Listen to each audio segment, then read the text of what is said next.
Доброе утро! Сегодня я еду в сторону Красного моря, город Джеда. До него 1000 километров, даже больше. Поэтому планирую проехать примерно 750-700 и остановиться на ночевку возле кратера вулкана. По пути, похоже, будут барханы. Я практически не видел этого города, но с удовольствием отсюда уезжаю.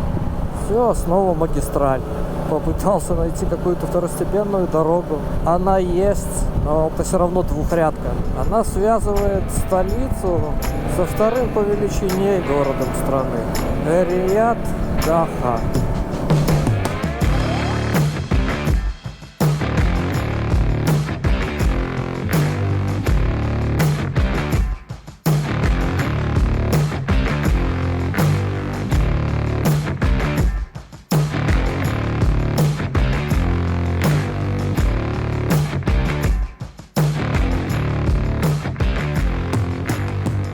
Интересный факт обнаружил. На 95-м расход 6 литров, а на 92-м 5.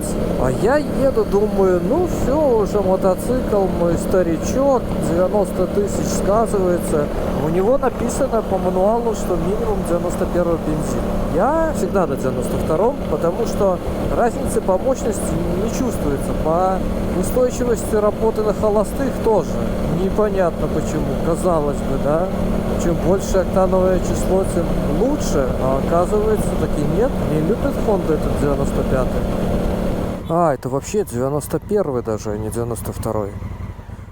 Нигде нет возможности съехать. Везде забор стоит. Ни одной дырки. Сколько ищу. Хочется отъехать от дороги на перекур 5 минут. А ничего нет.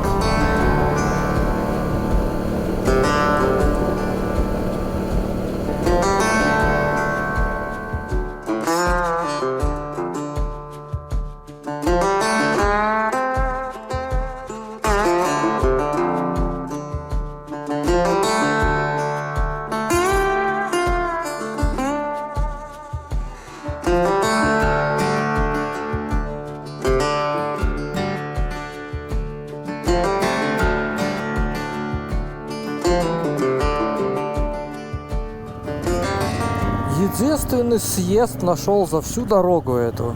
Хоть куда-то. Как раз решил кофе попить, потому что так спать хочется, что просто невыносимо.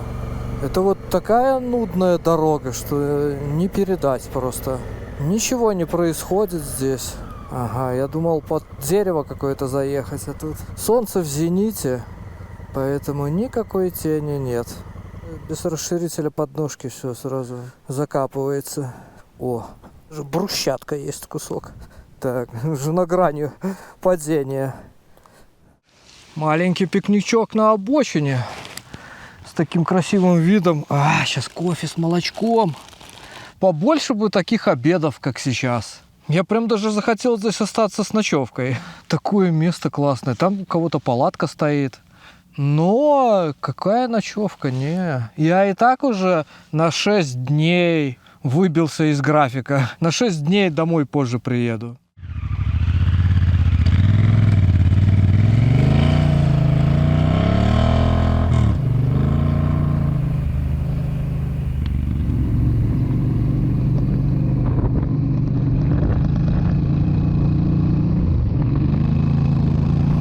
Я смотрю, у меня расход вырос. Условия дорожные не поменялись. От заправки к заправке качество бензина меняется. Хотя эта заправка последняя была самая дорогая. 91 по цене 95-го. Я теперь точно знаю, почему глохнет мотоцикл. Из-за бензина. Я сейчас выехал, думаю, дай-ка я еще раз проверю, насколько сильно клапана стучат. Прям со второй передачи пытаюсь трогаться. И он в этот момент заглох. Сейчас я это спровоцирую еще раз. Вот он. Он не смог даже обороты набрать. И все, и вот он заглох. Все, вот я ручку кручу, он заглох. О. И даже в это самое, в фильтр стреляет. Зажигание выключаем. Включаем. Заводим, поехали. Все понятно. Короче, все эти глюки из-за плохого бензина.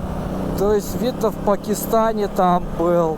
С бензином совсем беда была. И в Иране как раз вот при выезде только из Пакистана, наверное, такое же говно было.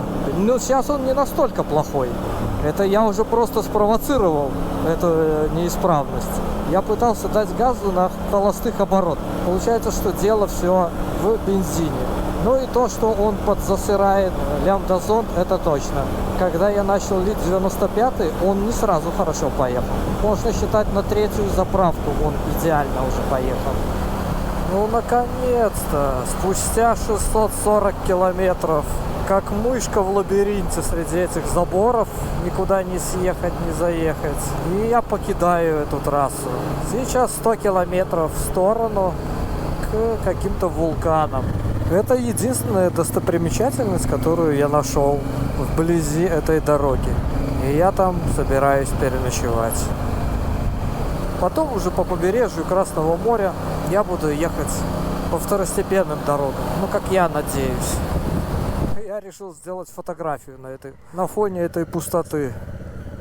Хотя бы, я не знаю для чего, может для заставки. О, слушай, ну как бетон. Можно спокойно и так ехать. Она такая ровная и твердая, эта земля. Все. Пару фоток сделал. Поехали. По этой можно спокойно. Ничем не отличается от асфальта. Реально, она такая ровная, гладенькая. Офигеть. А нет, смотри, начинает проваливаться в песок. Не везде она твердая. Я нашел какую-то лужу посередине пустыни. Решил посмотреть, что это такое. Может искупаться? А вдруг она глубокая? О, там даже цветы какие-то есть. А нет, а что это такое? Что это за штуковины? Как яблоки какие-то. Это какие-то плоды, которые здесь растут? Я не понял, что это такое. Я такие когда-то находил в Египте. Точно, я домой их привозил. Они потом высыхают, и там внутри какие-то семечки. Вот, они такие как шарики. И я тоже вот не мог понять, откуда они берутся в пустыне. Там, где я нашел их в Египте, я просто ездил на мотоцикле по пустыне, и вот они там были. И там не было никаких деревьев и кустов, откуда они могли взяться. Сейчас разрежем, посмотрим, что там такое. Довольно твердая штуковина. Ну, какой-то плод, да. Не уверен, что его можно есть. Так, у меня есть приложение, которое распознает растения. Сейчас попробуем проверить. Фу, пахнет не очень. Псевдосидония. Айва, китайская псевдосидония. Блин, растет на деревьях, если он правильно распознал описание. Вырастает до 10-18 метров высотой. Так, это понятно, длиной. Вот тогда что она здесь делает? Какая-то фура перевернулась или что? Что? Я не понял тогда, что это такое. Не знаю. Есть я это точно не собираюсь. В описании еще написано, что хорошее средство для увеличения груди. Я не знаю, как втирать надо или есть. Непонятно. Для увеличения груди. Пахнет непонятно чем. Но не очень вкусно, поэтому не хочется есть. Ладно, что там еще пишут про это растение?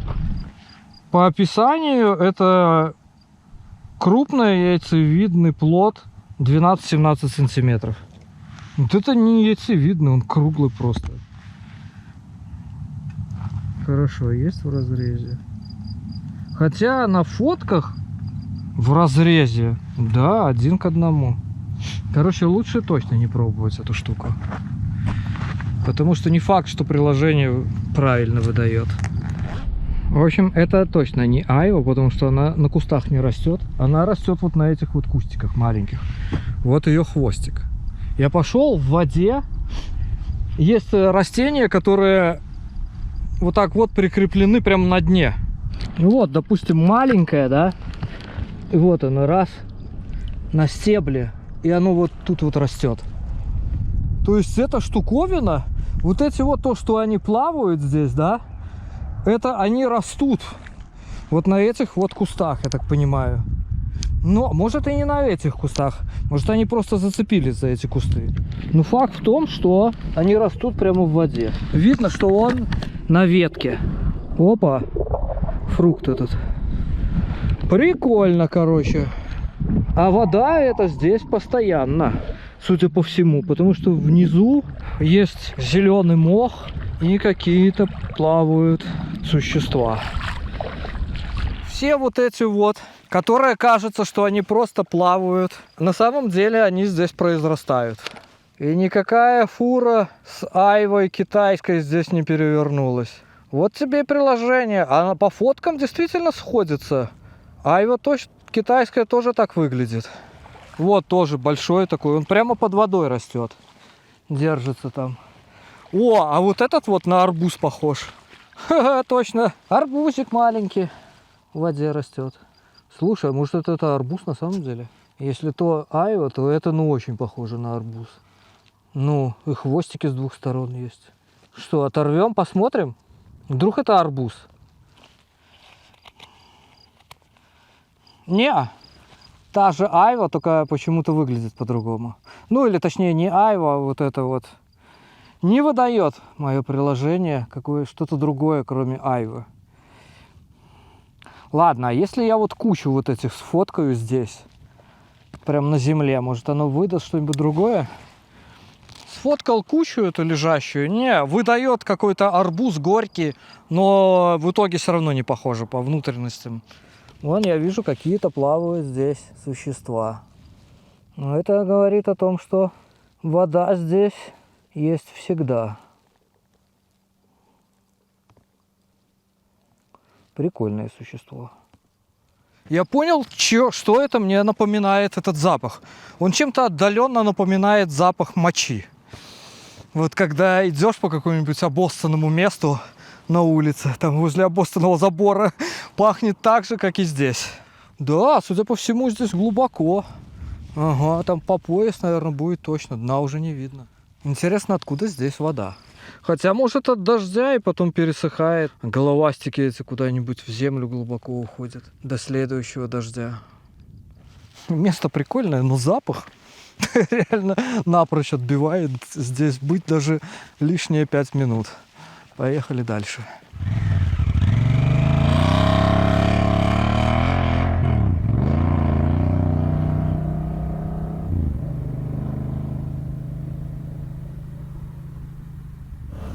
Все, поехали к вулкану. Вот тебе, кажется, лужа. Ничего особенного, да? А сколько всякого интересного в ней оказалось. Тут везде такое болото. И запах соответствующий такой. Фу, как в обоссанном сортире. Ну, это потому, что я еду после дождей. 5-й или 6-й день еду, и дождь идет где-то впереди меня. Если бы я шел по плану, вот я опаздываю на 5 дней, то я как раз все эти 5 дней был бы в дождях. Это очередной раз доказывает, что все, что делается, все к лучшему. Целое озеро. По карте здесь нет никакого озера. Это все благодаря только дождям. Это что-то. Я даже вот конца не вижу, где оно заканчивается. Благодаря вот этой остаточной воде довольно свежо. 32 градуса, но ощущается как будто 25. Если смотреть снимок со спутника, то вот эти вот все черные горы, они все похожи вулканического происхождения. А я еду просто на более крупную.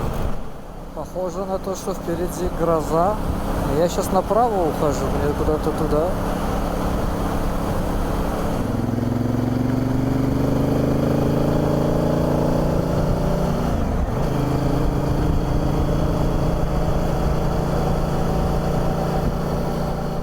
Судя по всему, дождь все-таки приближается сюда. Ветер поднялся. Интересно, что там дождь, а там песчаная буря. Так что стоит ускориться, побыстрее посмотреть кратер, искать место под палатку. В интернете нашел 2 версии происхождения этого кратера. По одной написано, что это в результате падения метеорита. Но это полный бред, потому что это 100% кратер. Если смотреть со снимка со спутника, то по ту сторону видно, куда изливалась лава. Черная такая идет. Видно, куда уходила лава. Вероятность того, что это упал метеорит, равна нулю. Прогуляюсь прямо по этому ограждению до последней беседки справа, которая... Значит, эти камни тоже вулканического происхождения. Так, ну потрогать, тяжелые они или нет. Они, да, пористые такие. Видно, что вулканические. Это вот гранит, а это вот вулканическое. Вперемешку. О, а этот прям... Да, прикольно. Здесь обожженный, черный, а тут песок. О, здесь вид поинтереснее открывается. Я вообще думаю, что можно в этой беседке и ночевать. У нее крыши нету, но все-таки с хорошим обзором, чтобы вечерком посидеть, поглазеть на эту красоту. Ну да, реально тут можно палатку ставить в ней. Меньше задувать будет. Хоть немного будет, так в уголку поставил. Будет хоть какая-то защита от ветра. И вот в этой реально тут офигенный обзор.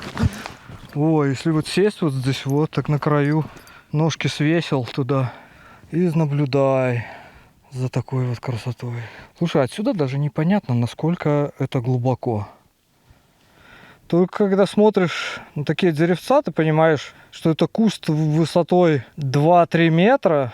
Вот тогда становится понятно, что да, действительно, это там далеко и глубоко. Вот еще хорошая площадочка.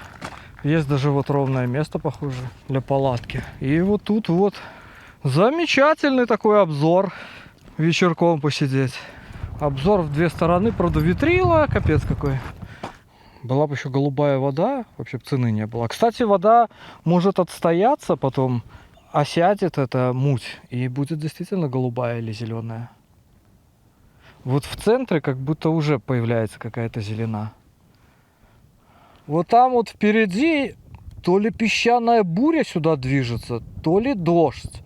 Я вот этого не пойму, но реально она накрывает прям.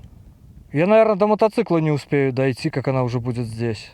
Что бы это ни было, это какая-то жопа движется сюда. Короче, надо быстрее сваливать отсюда. Потому что выглядит ой как хреново.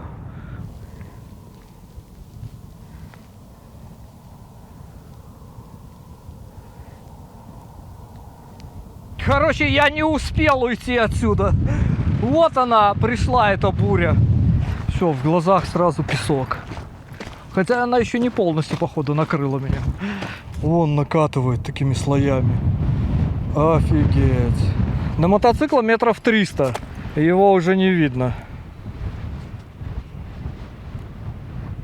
И это не просто песчаная буря. Начинает капать дождь вместе с ней. Вот это да.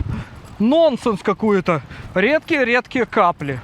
Как такое возможно? Дышать невозможно. Надо идти и закрывать чем-то лицо. То я сейчас надышусь. Все, мотоцикла не видно.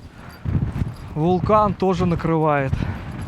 Но реально, это что-то, блин. Дышать невозможно. Пылища такая. Это мелкая пыль сразу проникает в легкие. Я прям вижу, как она летит. Такого я еще не видел. Как-то так. Да не помогает. И песок в глаза летит. Охренеть. Все, вулкана как и не было. Интересно, вот это явление, оно надолго? Или это мимолетное? Раз и все. А вот реально, если бы вот не эта вот стена, да, то можно и даже не определить, в какой стороне мотоцикл находится. Уже полные глаза песка. Я не знаю, скоро я не смогу, наверное, проморгаться. Такой ветер сильный, что захватывает дыхание. Гул такой, как будто самолет летит. Но мне кажется, что этот звук создает песчаная буря.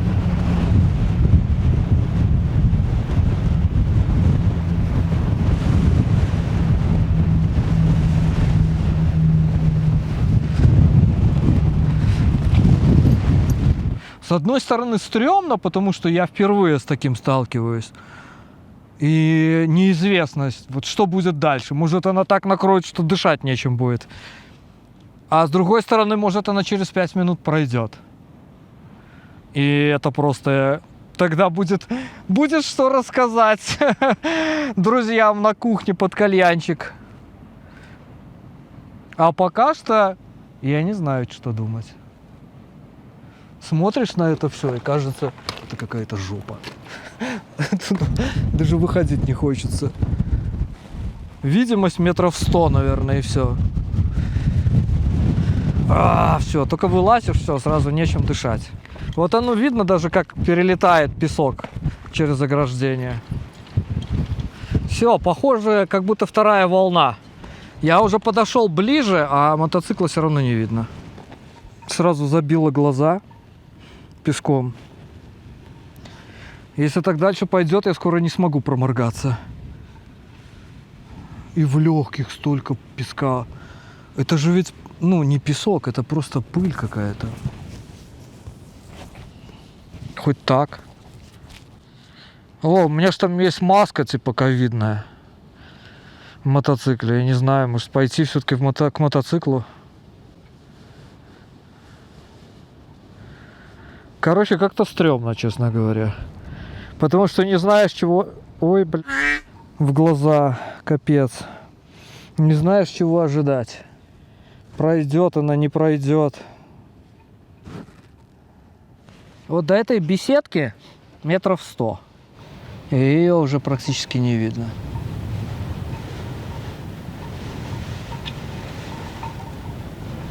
О, еще и гром гремит. Я решил идти к мотоциклу, потому что уже 20 минут прошло, ничего не меняется. Там хоть маска есть или баф одену на нос. Потому что чувствуется уже в легких. И тяжелее дышать стало. А пыль такая, что...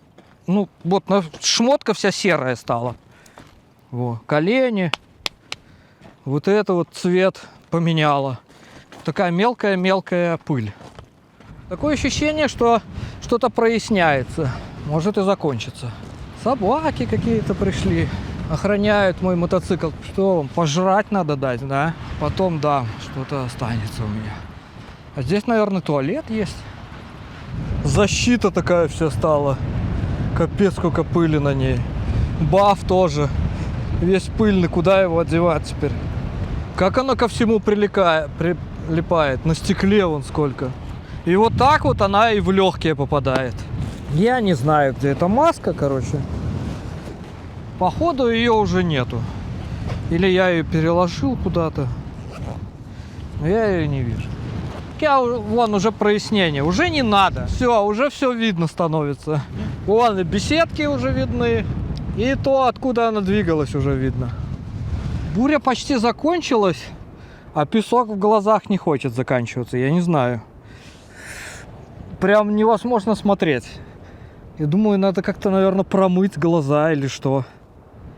Он, зараза, такой мелкий. Не то, чтобы он режет глаз, а просто как сухость такая появляется. Такое неприятное ощущение, невозможно смотреть. И проморгаться невозможно. Хотя уже все. Не, там какое-то... У нее второе дыхание открылось, но это где-то там. Я нашел здесь даже умывальники, но нету воды. Прикольно, даже вот здесь вот можно палатку поставить. Я решил вокруг обойти, думаю, посмотрю хоть что здесь. О, аппараты с водой. Выключено все. Жалко, так бы могло быть вообще офигенно. Не сезон, получается, что все отключено. Я думаю, что в розетках этих нету питания. Я так понимаю, что это, наверное, даже мечеть.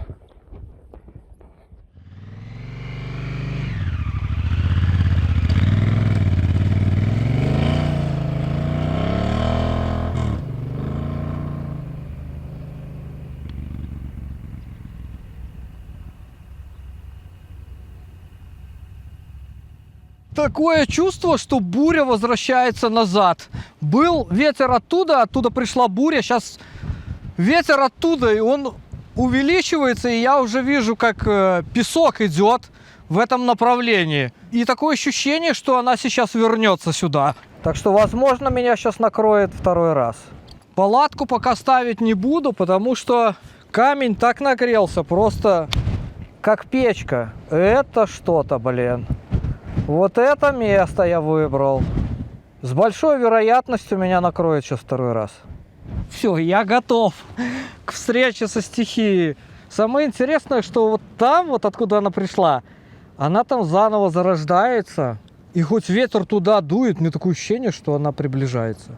Но вообще сам факт, что через 20 минут, наверное, после окончания одной бури началась другая, и она возвращается обратно, это что-то, блин. Пришло время в очередной раз поменять переднюю звездочку. Я уже 30 тысяч проехал на этой цепи. 2 раза ее только подтягивал. А так каждые 5 тысяч переворачиваю, каждые 10 тысяч меняю. И вот уже провисание такое приличное. Надо бы подтянуть, но я сейчас поменяю звездочку и посмотрим. Скорее всего, что после замены цепи натяжение станет, цепи звездочки, натяжение станет нормальным. И думаю, до дома я доеду, уже будет пробег 40 тысяч на этой цепи. Пока что, похоже, хватит ее на этот пробег. Вот, я думаю, видно, да? Что здесь вот на старый зуб широкий, здесь уже. По опыту, если менять звездочку каждые 10 тысяч, то цепь ходит 40 тысяч, до 50 может отходить. Вот это я приехал. Я закручивал и сломал болт, который держит шестерню. И он там остался еще. Охренеть не встать. Да как так-то? Я ж даже не сильно. Что тут можно на прокручивающейся звездочке закрутить? Блин, вот это засада. Вопрос, как достать оттуда болт? И вряд ли у меня такое есть с собой. На ровном месте прям проблема глобальная. Не закрутив этот болт, ты отсюда никуда не уедешь. Ты сразу, эта шестерня сразу отсюда слетит. Благо, этот болт туда заходит легко. Вопрос только, как его зацепить. О, провернулся. Давай, давай, давай. Пошел. Пошел, пошел, родимый. Давай. О, это хоть радует, слушай. Ну как так можно было сломать? Ну какой-то брак, что ли? Вообще никогда не зажимал этот болт от души. Всегда вот так вот постучал по трещоточке и все. Какой-то на поддоне там вывалится потом. Болт у меня такой и есть. Даже по размеру примерно такой. Но проблема в том, что здесь на этом болте резьба 1,25. А здесь шаг 1,5. Ой, блин, я не знаю, что сделать. Есть еще, может быть, как вариант, выкрутить откуда-то болт из мотоцикла, из другого места, не сильно нужного, где такая же резьба 1,25. Японцы любят такую резьбу. Часто там Toyota, Honda, почти везде такая резьба. А это европейский стандарт. Блин. Вот я как-то не подумал о том, что действительно, что резьба-то в основном 1,25. Эй, я нашел откуда. Подножку крепит вот здесь вот. Подножка на 2 болтах крепится. И здесь, ну, хоть под шестигранник, но без разницы какой. Главное, что 1,25. Туда подходит. И даже по длине тот, что надо. Как мне повезло, это что-то. А в подножку я вкручу обычный болт. Попорчу резьбу, ну это ерунда. Дома приеду, перережу резьбу под другой болт. Прикольно получилось, как родной стал. Я не успел испугаться, что у меня что-то сломалось, какая-то проблема. Как тут же она решилась. А я уже реально подумал, что все. Тут я и останусь. Кто-то едет. Вот они все так. Они не могут приехать в беседку, которая пустая. Тут их 3 там. Good. You like help? No problem. No problem, no problem. Service. Help you, no problem. No, service. А. Yes, okay, surface no. No, Take no. what we like, take water, like water, what we like. From, Water good. you are from Беларусь. Belarus, yeah? Yeah. Good. Belarus, yeah. Они про меня тоже видео снимают. Good, yeah. يقول طلعكم انا في الصوره يقول ليش ما يروح معنا؟ Спрашивают. No, no, thank you, thank you. Eat it. No, no, Huh? no, no. You like it here? House. No problem. Еда есть. Я. Они все мне хотят или воды, или накормить.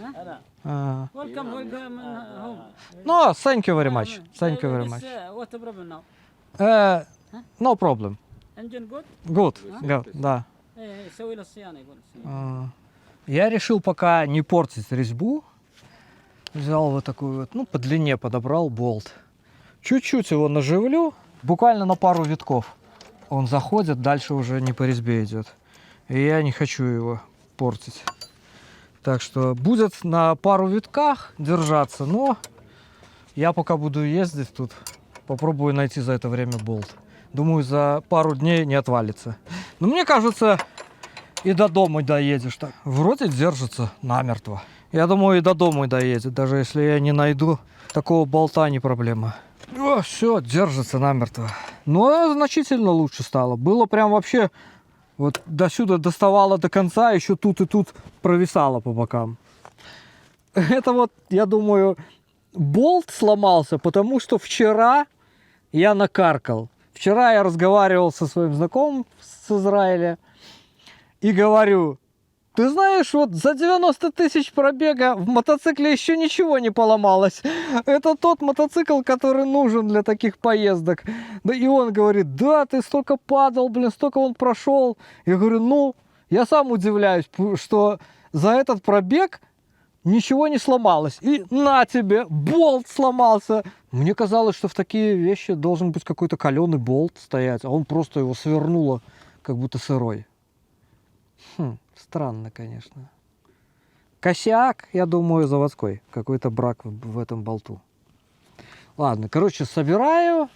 И надо что-нибудь готовить еду. И я же хотел, типа, посидеть, посмотреть на вулкан, потупить. Ага, посидел, посмотрел, блин. Пока я приготовлю еду, палатку поставлю, стемнеет и спать надо ложиться.